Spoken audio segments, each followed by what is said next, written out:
Himalayan mountaineers and trekkers অ্যাসোসিয়েশনের 40 বছর পূর্তি উপলক্ষে আগামী 27 থেকে 30 ডিসেম্বর 2025 উত্তর দিনাজপুর জেলার কর্ণজোড়ার তিস্তা কলোনিতে অনুষ্ঠিত হতে চলেছে ডব্লিউবি মাউন্টেনিয়ার্স অ্যান্ড ট্রেকার্স কনফেডারেশনের 42তম রাজ্য সম্মেলন।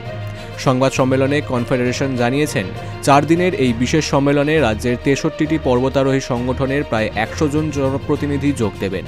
পাশাপাশি উত্তর দিনাজপুর জেলার 50 জন পর্বতারোহী ও প্রশাসনিক কর্মকর্তাও উপস্থিত থাকবেন। এছাড়াও মাউন্ট এভারেস্ট অভিযাত্রী সহ বিশিষ্ট পর্বতারোহীরা উপস্থিত থাকবেন।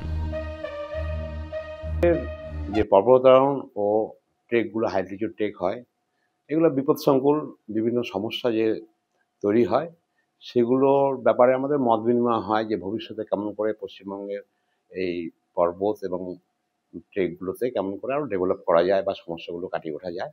যার জন্যে পশ্চিমবঙ্গের বিভিন্ন অর্গানাইজেশন থেকে যে সদস্যরা ডেলিগেট হিসেবে আসে তারা মত বিনিময় এবং সরকারের কাছে আবেদন করা হয় যে এইগুলো আমাদের দরকার, সেরকমভাবে সেই মত বিনিময়ের জন্যই আমাদের এই মেটটা তৈরি করা হয়। এর আগে কি হয়েছে? অবশ্যই হয়েছে, এটা 42তম মাউন্টেনার্স মিট। তার আগে 16 বছর আগে রায়গঞ্জে আমরাই করেছি।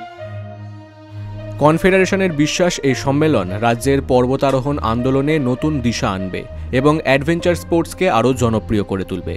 রায়গঞ্জ থেকে রামকৃষ্ণ দাসের রিপোর্ট, বিগ নিউজ বাংলা।